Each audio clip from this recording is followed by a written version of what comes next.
पार्वती क्यों क्यों आप बानासुर का अंत चाहती हैं? क्या? तुम्हारे पिताश्री के भुजाओं में इतनी ताकत ही नहीं जो मुझे परास्त कर सके।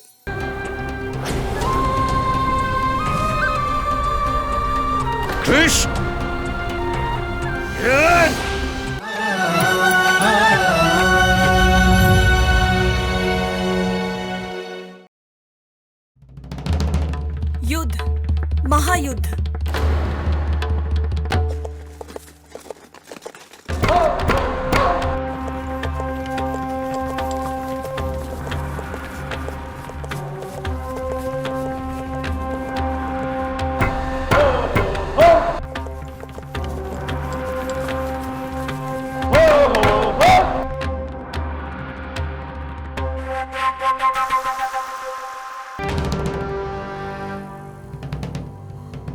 माताश्री, ये आप क्या कह रही हैं? हाँ पुत्री, यही सत्य है। इस समय एक भयानक महायुद्ध हो रहा है। द्वारकाधीश की सेना और महाराज बानासुर की सेना के बीच एक ऐसा युद्ध जो आज तक कभी नहीं हुआ है। क्यों डरपोक की भांति खड़े हो कृष्ण? तुम्हें तो मैं मेरे साथ युद्ध करो ग्वाले। क्या कर रहे हो दाऊ? इस मूर्ख के बातों में आकर अपना ज्ञान क्यों खो बैठे हो? शिवजी की कृपा से उसके पास दिव्यास्त्र है। आवेश में आकर कभी भी अनुचित प्रहार कर सकता है। परंतु क्या हुआ कृष्ण? अब भागने का रास्ता ढूंढ रहा है डरपोक? माताश्री, क्या ये युद्ध पिताश्री के लिए आवश्यक था? परंतु तुम्हारे पिताश्री को कौन समझाए? मैंने उन्हें समझाने की बहुत प्रयत्न किया, परंतु असफल रही। मैंने उन्हें यहाँ तक कहा कि द्वारकाधीश के साथ शत्रुता छोड़कर मित्रता कर ले और तुम दोनों का विवाह कर दे, परंतु वो अपने निर्णय से पीछे हटना नहीं चाहते हैं। माताश्री, आप कदापि चिंतित ना हो। कैसे चिंतित ना हो राजकुमार?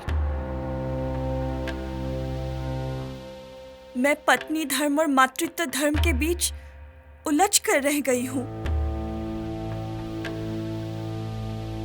किसी एक की भी पराजय होगी तो मेरी पराजय है।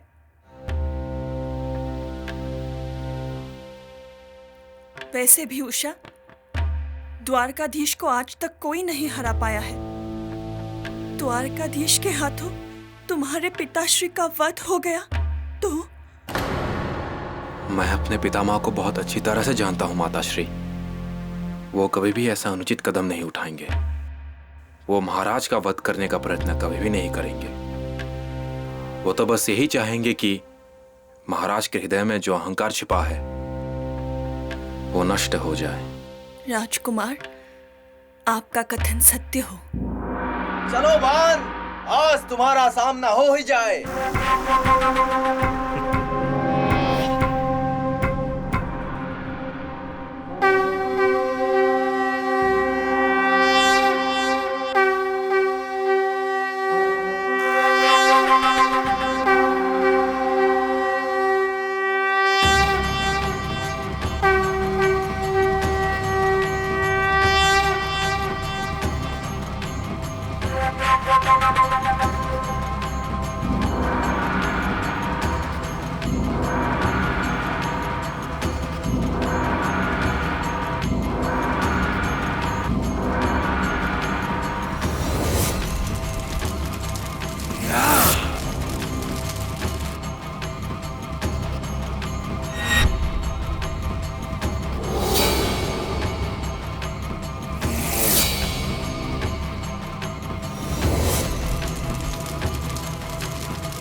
अब मैं देखता हूं कैसे बचते हो तुम मेरे इस दिव्यास्त्र से।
कोटि कोटि धन्यवाद प्रभु।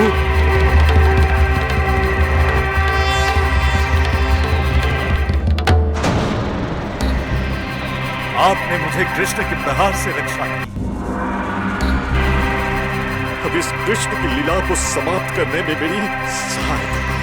हे महादेव, बानासुर ने अपनी शक्ति के अहंकार में केवल मेरा ही नहीं बल्कि स्वयं के आराध्य आपको भी अपमान किया है। वो भक्त है क्या जो वरदान मिलने के बाद अपने ही आराध्य देव का अपमान करे? आज इस पापी का वध मैं करके ही रहूंगा, भले ही इसके लिए मुझे वचन ही क्यों ना तोड़ना पड़े। आप अपने परम भक्त को दिया हुआ वचन कैसे तोड़ सकते हैं प्रभु? बानासुर प्रहलाद का ही वंशज है। कृपा करके इसे क्षमा कर दीजिए। प्रभु, आपके कहने पर मैं इसे क्षमा करता हूं।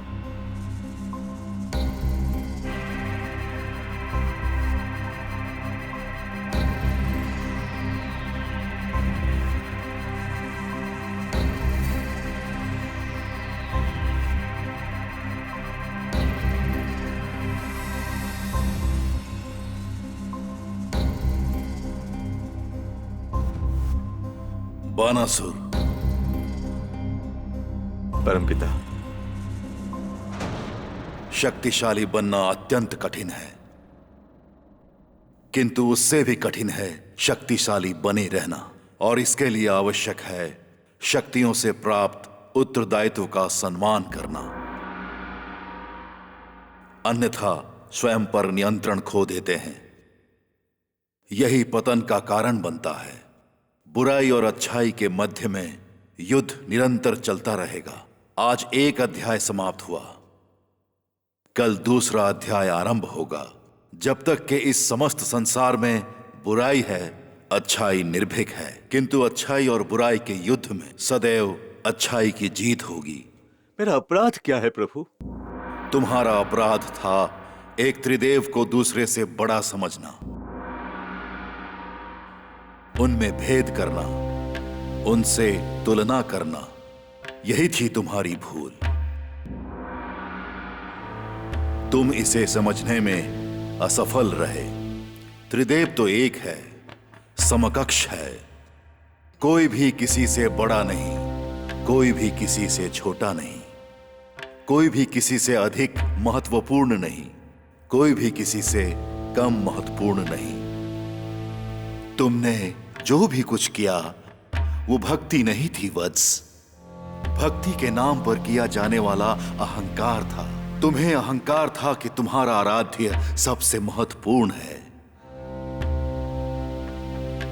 कैसे भक्त हो तुम जो ये भूल गए कि तुम्हारे आराध्य के भी आराध्य नारायण है।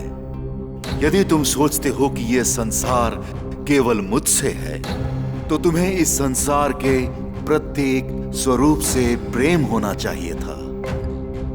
तुम्हें इसके कण कण में अनुभूति होनी चाहिए थी। तब तुम्हारे मन में किसी प्रकार का भेदभाव उत्पन्न ही नहीं होता। किंतु तुमने ये प्रमाणित कर दिया, अपने आराध्य के प्रति तुम्हारी भक्ति अधूरी थी, अपूर्ण थी।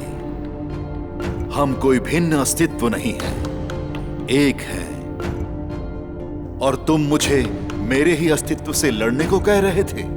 एक बार देखो श्री कृष्ण को और मुझे।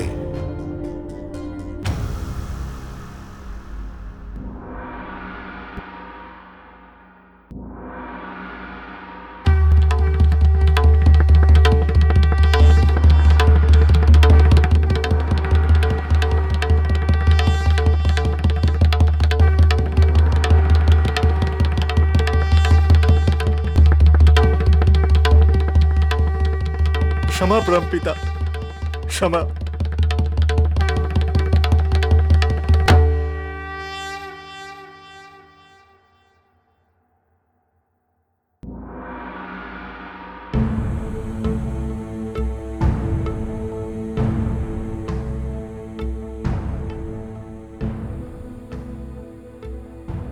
आप अपने सुदर्शन चक्र से मेरा वध करें प्रभु।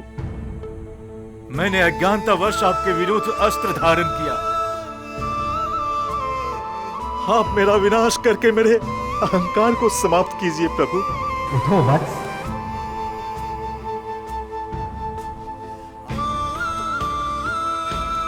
तुमने पश्चाताप किया है, वही पर्याप्त है। वैसे भी तुम्हारा विनाश मेरा उद्देश्य नहीं था। मैं तो शांति के लिए आया हूं। क्या आपके पुत्री उषा को हमारे पौत्र वधू के रूप में प्रदान करने में आपको कोई आपत्ति तो नहीं? आप मेरा उपहास कर रहे प्रभु। मेरी पुत्री सौभाग्यवती है जो आपके घर वधू बनकर जाएगी। इससे बड़े सम्मान की बात और क्या हो सकती है?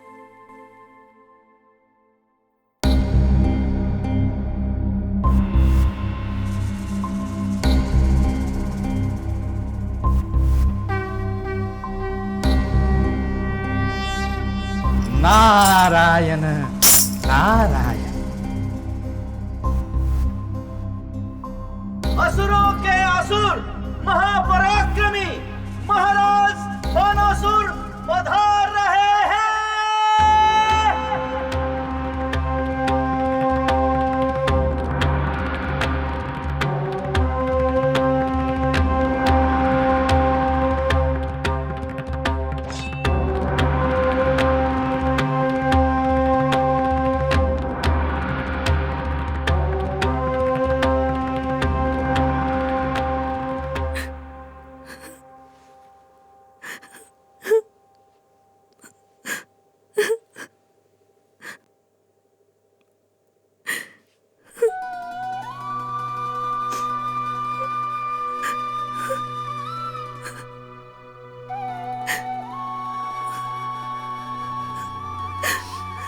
मुझे क्षमा करो पुत्री, मुझे क्षमा करे राजकुमार।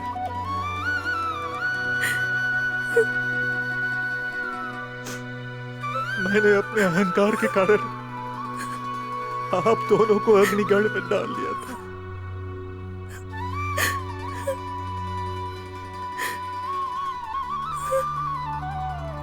ये आप क्या कर रहे हैं पिताश्री? मैं आपकी पुत्री हूँ। एक पिता अपना हाथ पुत्री के सर पे रखते हैं आशीर्वाद देने के लिए, ना कि पुत्री के आगे झुककर क्षमा मांगने के लिए।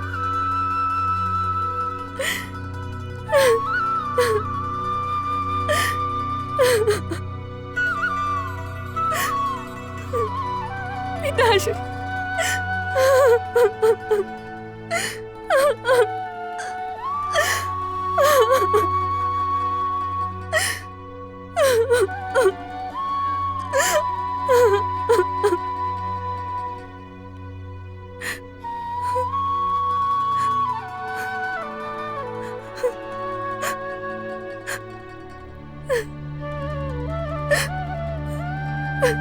देख रही हो महाराज,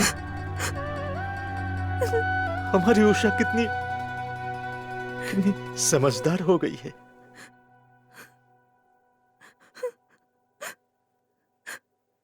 और एक मैं हूं, मैंने अपने अहंकार के कारण दोनों को अग्निगढ़ में डाल दिया था, और जगत के स्वामी द्वारकाधीश से लड़ने चला गया था। सही समय पर आकर परमपिता भोलेनाथ यदि सुदर्शन चक्र को नहीं रोकते तो आज मेरा वध निश्चित था। देवादिदेव ने मुझे ज्ञात कराया कि द्वारकाधीश असल में है कौन, और तब जाके मेरा अहंकार नष्ट हो गया, और अब मैं प्रेम को समझने लगा हूं।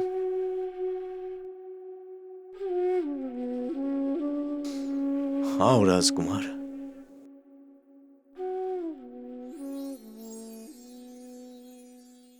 आओ।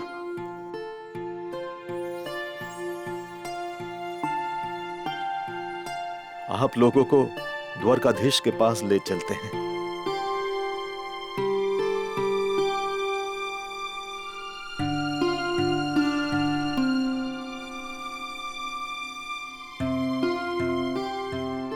देवी, आपकी विजय हुई, आप जीत गई और मेरी हार हुई। प्रभु, ये मेरी जीत या आपकी हार नहीं है, ये अहंकार पर प्रेम की जीत है। इसमें मेरे जितने योगदान थे उतना ही योगदान आपका भी रहा।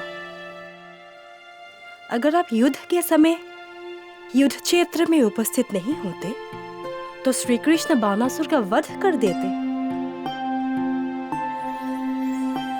बानासुर का वध तो हो जाता, परंतु अहंकार का नहीं। आज ये बानासुर है, कल कोई और बानासुर उत्पन्न हो जाता।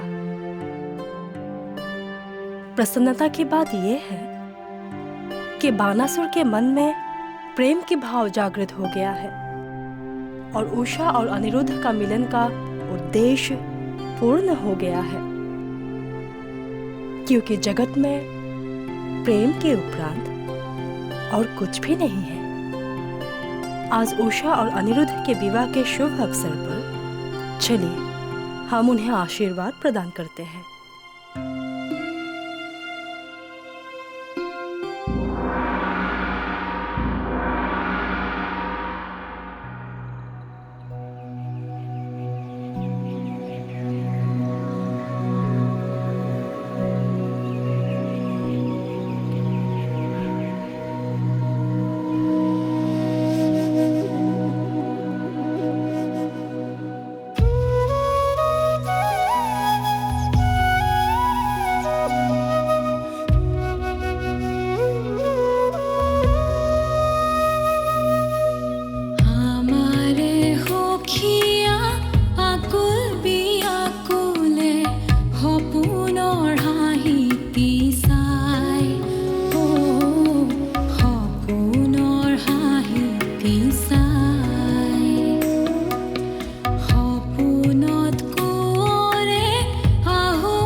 গাতে ছাতি মাৰি যায় ও গাতে ছাতি মাৰি যায়